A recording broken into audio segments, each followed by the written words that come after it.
All right, bang, bang. We are back. PGA podcast, just me and Price today. Dustin's out there in the snow, the crazy weather down in Texas.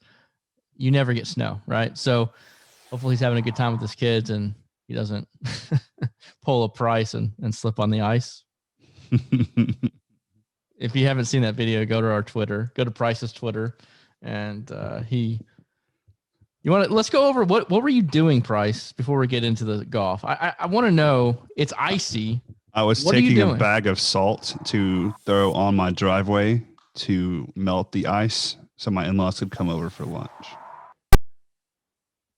So, because earlier that day I walked out and I just slid like 5 feet down my driveway and realized how icy it was. So we decided to go get some salt, throw it on there, get it ready so they could walk in and not have, they wouldn't slip. Well, we're glad to have you this week. You're manning up after a big bruise, after a big injury. The biggest part is just owning it. Yeah. You're like a hockey I was player. sitting there just watching TV, and all of a sudden I got like 7 text messages from people from work who were like, "Hey, are you okay?" And I'm like, "What do you mean?" Mm-hmm. And then I come to find out I don't have social media besides Twitter. My wife posted it on Instagram and Facebook. So and ironically told me to go ice it. That Janice and his wife in the caption said, after he fell, "I'll bring you some ice." Oh, that's classic. All right, let's get to golf though. So we've been on a heater, Price, just absolute heater, especially on our showdowns. We would have been 16 of 18 if we didn't make a crucial mistake, but it's okay. 15 of 18 is still making lots of money. It's serviceable. Yeah, it's serviceable. So we're staying in California this week. We had Pebble Beach, which was an iconic bucket list course to play. It's a public course. I think it's like $600 to play. To staying in California, another iconic venue over at Riviera, the Genesis Open. And we have a smaller field. I think it's 120 something. Yeah, 120 people. So invitationals are always going to be about 35 people less than a normal tournament. It's like an in-between of a WGC and a regular tournament. So Price, when it comes to constructing your lineups, do you feel like it's harder or easier to get 6 of 6 through? And with a little bit, it's not a tiny field, right? It's still a large field, but with it being invitational, a little bit smaller, does that change anything for you? Not really. It just means that the guys in the 6K are a little bit better than normal. But obviously it also means that you don't expect anyone below like 8,000 to win this. You expect one of the big dogs to win. So that's been the case for the last 5 years. JB Holmes had the miraculous win 2 years ago, but I don't really see that happening. It's going to be a top guy who wins it again this week, I think. Yeah, for sure. So the layout of the course, it's 7,300 yards, par 71.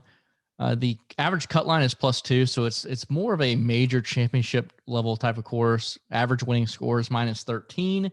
We have an amazing field. Unlike last week, it was kind of hit or miss. This week, it highlights by DJ, JT, Rory, Rahm, Big Brooks. Bryson is back in action. We haven't seen him too much this year. And side note, Tiger Woods will be there because he's hosting the event, but he's not actually playing. His back. Hopefully he can get rested up, and love to see him back, especially for the Masters. So there's a lot that's intriguing with this, right? Before we get into the players, the par threes are, I feel like, a little bit shorter. There's one that's 236 yards, but the other 3 are less than 200, like 160 to 190 around there. But the par fives, this is one stat that blew my mind. So par fives are key because this is where 35% of DraftKings points come from. So 35% on only 16% of the holes. So I definitely want to be attacking the par fives. And then the other focus that I have that we're going to get into is around the proximity of 150 to 200 yards. That proximity is where 12 holes are. So it's a little bit longer irons for something that is a classic course that's been 100 years old. Still going to have drivers. So that unlike Pebble, like you are going to have small greens, but unlike Pebble, you're going to pull out your driver more times than not here. So that's the other part of the course conditions to break down. If you want a full breakdown of it, go to dfsdads.com. For our premium members, you can take a look at our first look. We have a couple other key metrics and stats that we go over, and then also do our top 5 for our top 3 stats that we're looking at for the week. That's also in the first look. So there's a lot of value. It's not just course history and stuff like that. So let's get into it. Let's get up there in the 10K range. Like I said, we have a bunch of notable golfers, and price. We'll stick out here from Bryson down at 10-1, the lowest 10K golfer, all the way up to DJ at 11-3. What's like your one play and one guy you're looking to avoid? So I almost joked about on Twitter how it's yet another week where Rory McIlroy rates number 1 on my model. He's first off the tee, first tee to green, first ball striking, first DK points, first opportunities gained, second par 5 scoring. But I don't want to do it. He's 72nd in the proximity we're looking at, and he's just not good with his wedges and putter. So as much as the model says play Rory, I'm going to drop down and play Bryson. He's fun to play. He's going to behemoth off the tee, just mashes the ball. I think it's Bryson, DJ, and maybe JT. I wouldn't say I wouldn't touch Rory. And MME, I might play him, but I think the fade here would be John Rahm personally. But I'm going to lock Bryson into my main lineup this week. All right, we're seeing eye to eye. Bryson is my play as well. 10-1, he's the cheapest on the list. And you might be a little worried because one stat that I like is fairways gained this week, and Bryson kind of goes all over the place. But the rough is not going to be too bad this week. And also, he has good course history the last 2 years. He has a 5th and 15th. Now, the other golfer I really like, but I just don't want to go pay 11-3 for DJ. Talking about tournament history, DJ he won in 2017, got 4th in 2016, a 16th, a 9th, and a 10th. So over the last 5 years, his worst finish is 16th. So you would imagine that he likes playing this course. But a couple areas, the proximity, like I said, 150 to 200, but I'm more honing in on 150 to 175. He rates 77 for me. So with that being said, I really want to look at Bryson and maybe even adding somebody in the 9K range. So to do that, I just don't want to add. I'm just going to fade DJ is what I'm going to do. And I agree with Rory Price. I would say I want to see how he looks on Thursday and use him in more of, and not be afraid to use him in showdowns because he has the potential to go really low. But I just don't want to base my week long on Rory whenever. He's the greatest showdown guy ever because he's always chasing, and we always chase his low round. We've used him like 6 times in the 10 he's played. I mean, it hasn't always worked, but his bad round is -2. Yeah. And naturally, it's the times we don't use him when he has the Rory round where he shoots like 6 or 7 under. And you're like, why couldn't you just do that earlier in the week? He'd actually be in contention, but he just does it on a meaningless Sunday where there's nothing to gain from it. Do you think besides FedEx Cup points? We don't have Dustin, right? Our cash guy.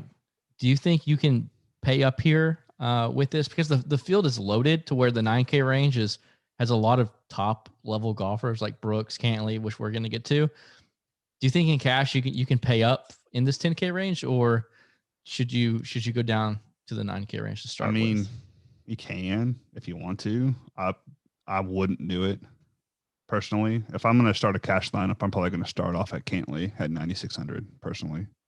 I think that's a great route to go, and you save just the $600 off Bryson. Because Cantley's definitely more of a cash play than Bryson, because I think Cantley's missed like 3 cuts in the last 3 years. So he's a guy who's just rock solid, steady. And even though it is a loaded field and you can get good talent down the lower end, I wouldn't start with someone 10K plus for cash this week personally.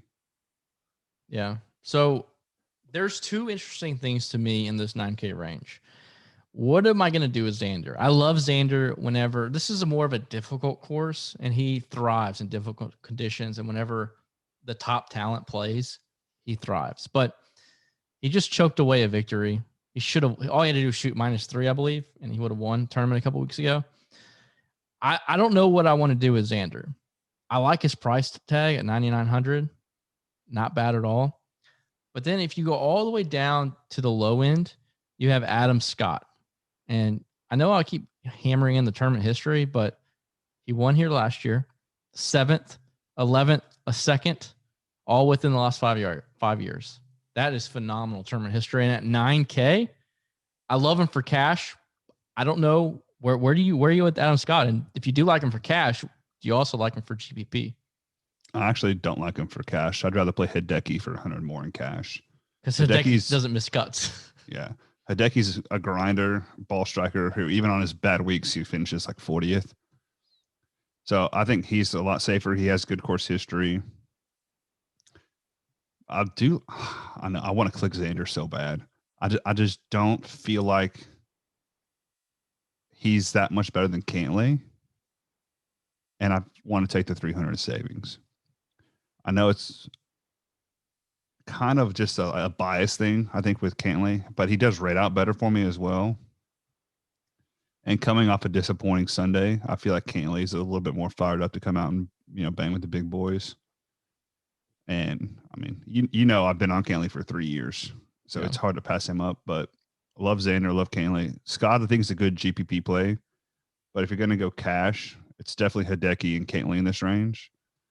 And then the other GPP play would be Brooks, who's coming off the win. You literally don't know what you're going to get with him. It's either a miscut and he finishes 122nd or 120th, so 120 people, or he contends on Sunday. So who knows with him? It's great GPP play, though. Yeah, Brooks is a GPP play, but for me, I'm not, on my 1 to 3 max lineups, I'm just not going to go to Brooks because, like you said, Cantlay's there. And Hideki, you made a good point about Hideki with cash. He's actually number 1 in my model. Proximity 150 to 175. He's 7th, right? He's top 30 in fairway games as well. He's literally first on my approach. Tee to green, he's first on my model. DraftKings points, he's 3rd. I mean, he's all over my model at number 1. So, and the one thing he's bad at, which is putting. His best putting surface is POA, and it's a smaller green, so he's less chance to 3-putt. Yep, and he has a good around the green game as well. So, what about Dustin's? Not here. You know who I'm going to reference for Dustin? He's right above Hideki. No. What do you think Dustin's going to do with Jordan Spieth this week? He's probably going to Wednesday night. He's going to put on his favorite Texas shirt, Texas hat, and he's going to click Jordan Spieth. And then Thursday, he's going to burn the shirt, the hat, and start cussing Jordan Spieth's name because he's 103 off with fairways gained. Off the tee, he's 97th. His approach game sucks. Like, his ball striking is horrible. I'm not playing Jordan Spieth. I'm not playing him. I think he'll be on Tony Finau too, personally. Finau's, I think, a decent play. It's hard. You have to narrow down, take a stand on people in this price range. And so it's going to be Cantlay, Decky are going to be the 2. Okay, for your 3rd play, where are you on your 3rd play in this range? I think Finau has a most upside for a price point. So you're just completely off Adam Scott. This is your Not boy. that I'm off of him. I just think Finau's well, if you have him if you have him 5th or 6th in this 9K range, I mean, you're an Adam Scott guy, so at least I feel like you are. And all that. And he'll probably finish top 30. But who consistently finishes top 10? Finau. He has 3 top 10s in the last 4 tournaments. His last 2 on tour, not over in Euro, he finished 4th and 2nd. I believe he choked away the lead in his Euro tour. So he's staying on point. It's what he does. So yeah. I think he's a great 3rd option in the 9K range if you want to stack 3 people in here. All right. Let's have some fun here. We're in the 8K range. And we have like literally every golfer that you love that's young, or just like you got Scheffler, you got Zalatoris, Matthew Wolff, Max Homa. I don't know how young Homa is anymore, but we've been hammering him lately. Joakim Neiman, another great ball striker that's young. Hovland. I mean, this range is stacked with people who can go low, not just we can barely make the cut. Like, go low. I know. You know what? I love Homa again. I know. I know. He got fifth here. He got fifth here last year too. Good course history. Dude, Yeah. if you didn't watch him play on Saturday and Sunday, he should have won last week. He missed at least 15 birdie putts inside of 12 feet, which Pebble is one of the hardest courses to putt on. But oh my God. On Saturday, his opening 6 holes, he should have been 7 under. It's unreal. That dude has been on fire. I mean, and yeah, Jocko. I love Neiman again. You like There's him all this these, week though? dude, there's all these young guys. You have Bubba and Leishman around. I believe Leishman has great history here. I think. What did he? do like Neiman this week. Yeah, Leishman has a 4th and a 5th here over the last 5 years. Also, a couple missed cuts and a 43rd, but I don't know. I don't really know where Leishman's game really is lately either. He's so hit or miss, but I love this range for all the young guys. I don't think people will use Zalatoris because his top 10 streak's over. He finished 55th last week, didn't play well, never played here. I think people will bet Wolf and not play him because he's 75-1. So I feel like he's a much better outright than DK play. My boy Scotty, finished 30th last year here. He's another good play. But Neiman's just been on another level this year. I know it was in Hawaii, but that dude just hitting the ball amazing, playing well. So I think it's him, Hovland, and Homa for me in this range. What about you? It's tough because I want to use off our first look here, Cantlay and Mats. And so to do that, I think I could pick a Homa down at 8,200 or a Matthew Wolf, but I don't think the upper 8K range from Leishman up. I'm just not going to pick Hovland or Neiman. I'm just going to go down. I would rather play Mats than a Neiman or even a Scotty Scheffler or Hovland. So that's kind of where I'm at with this range. And Will Zalatoris, I love him, but 8,300, I'm just not. He hasn't played here before, so I'm gonna be out on him. I don't mind playing him during showdowns at all if he's looking good.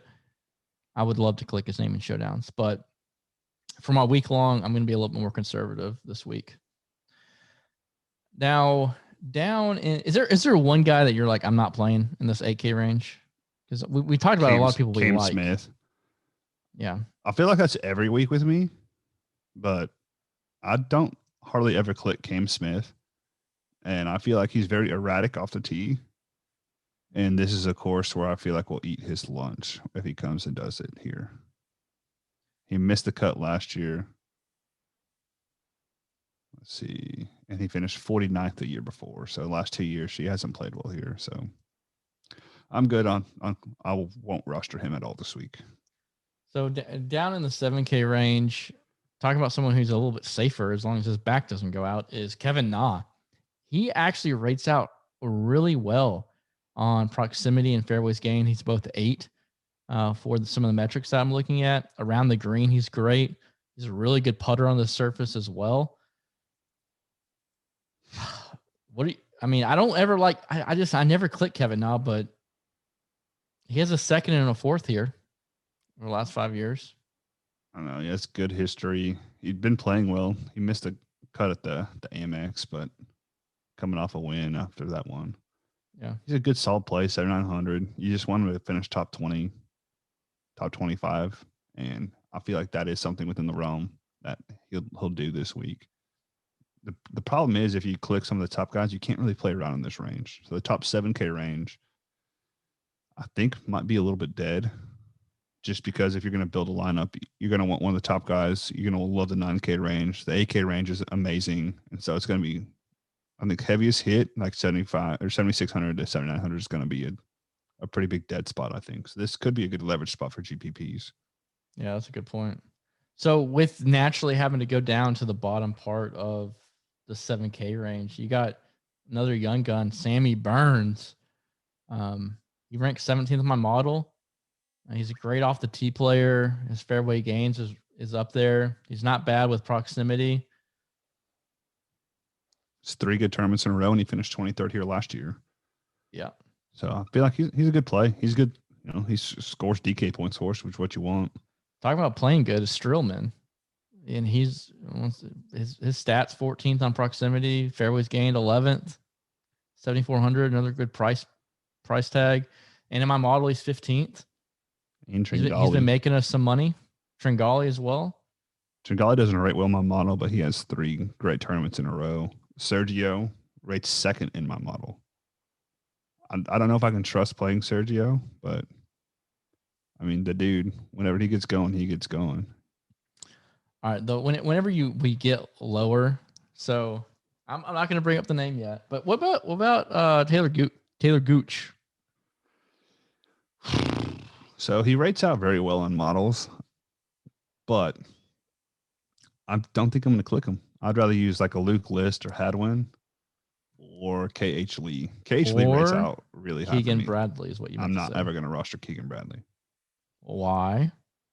You like golfers that Keegan Bradley can go shoot 5 under on Thursday and then shoot 9 over on Friday and miss the cut. He's done it multiple times. It's literally called going full Keegan. There's a saying about it. To go from first round leader to miss cut. Yeah.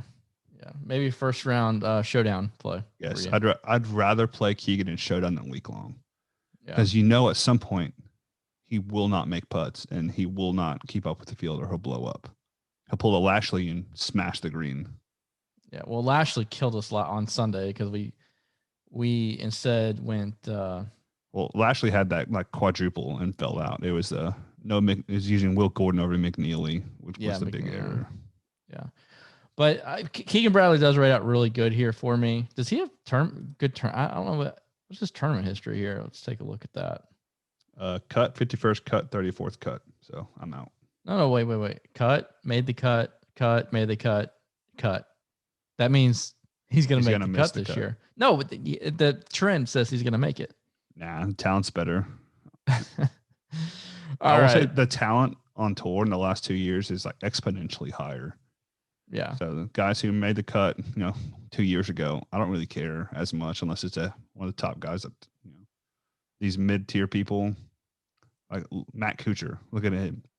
Yeah. 2nd, 28, 26, 22nd, 8. And we will not touch him. No. He's just not the talent. I will say that the talent of Will Gordon kind of got us a little flustered on Sunday, it seems like, too. What's super annoying is we used him twice in showdown, and it was his 2 worst days. So he shoots like 7 under on the tournament, and the 2 days we have him, he's like +4. Yeah. Talking about KH Lee, who we rode in showdown 2 weeks ago, round after round and to winnings. He played well here last year. He has back-to-back top 25s here. Yeah, 25th and then the 13th. He does well on the California. His putting on this surface too is really, really good. Granted, I only have 4 rounds on him, so some of his stats I'm not really worried about because I only have 4 rounds for my criteria. But when you go down below, you see something. Mr. Kyle Stanley I've been riding him every week the last couple of weeks. He's been making cuts. He's been in one of my value plays. For you? Yeah, well, no comment. But Kyle Stanley has been making cuts. Kyle Stanley, fairways gained is number 2 in my model. Proximity 150 to 175. He's 27th. Opportunities gained, he's 29th. All standing out. And at 7K, that's a great value for someone that has equity to do good. His tournament history is not the best here. He's made the cut 2 out of 4 years, but hasn't really done much. You really want him to top 30, top 25 is really all you're looking for. But at 7K, that's a great price tag. I am 180 on you with that one. I know you're obviously how I'm biased with some people. You're biased with Kyle Stanley.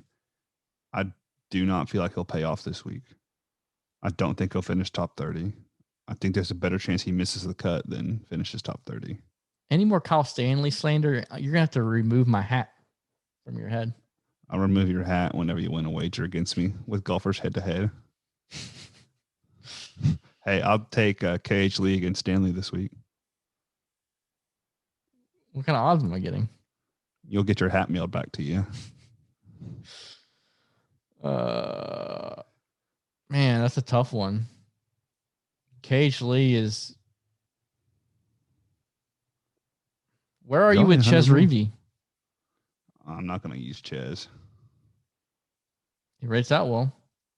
I know, and he looks like he's been playing a lot better the last couple. Yeah, but 7,100.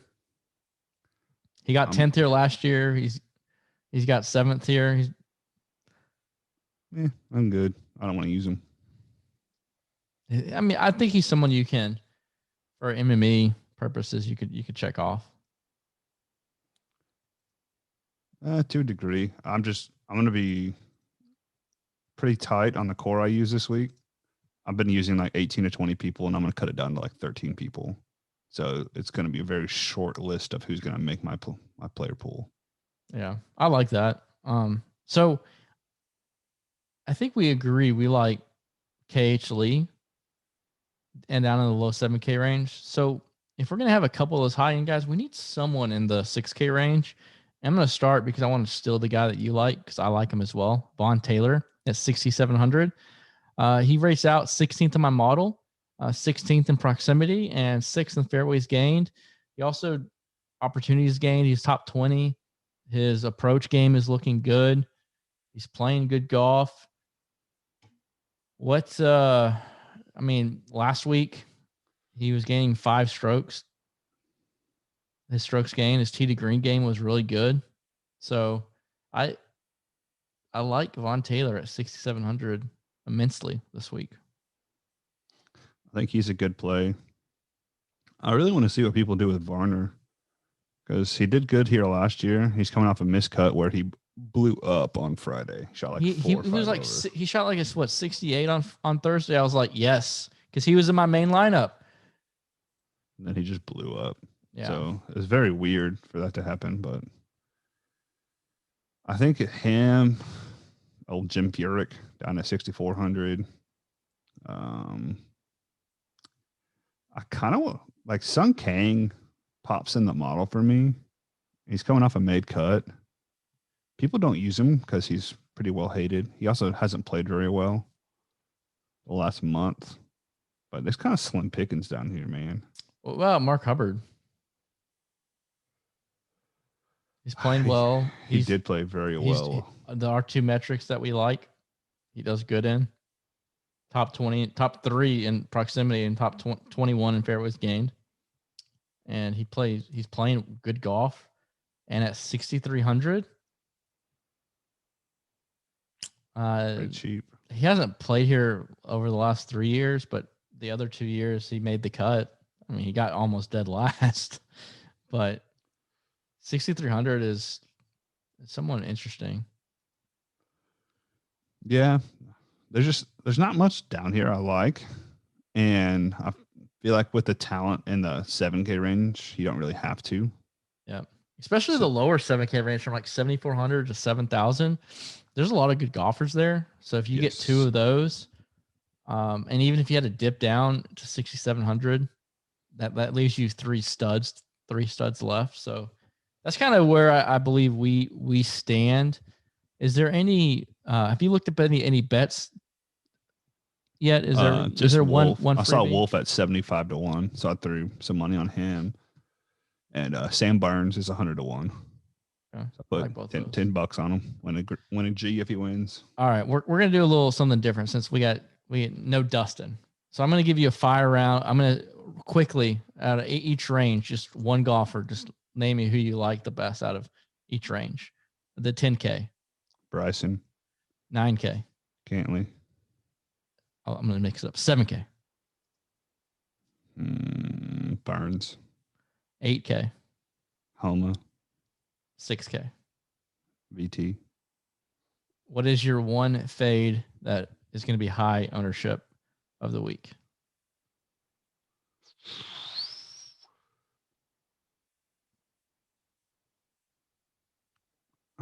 Well, I don't really know who's going to be high owned, but probably Woodland.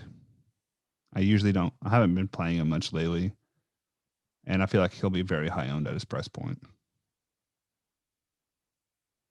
I like it. I like it a lot. All right. Anything else before we let everyone go? No, let's just hope our power doesn't cut out tonight, so we don't have to deal with this. For sure. All right, guys. Hope you all enjoyed it. Go to dfsdads.com or check us out on our socials. Bang, bang. Let's go make some money. Let's keep the streak going.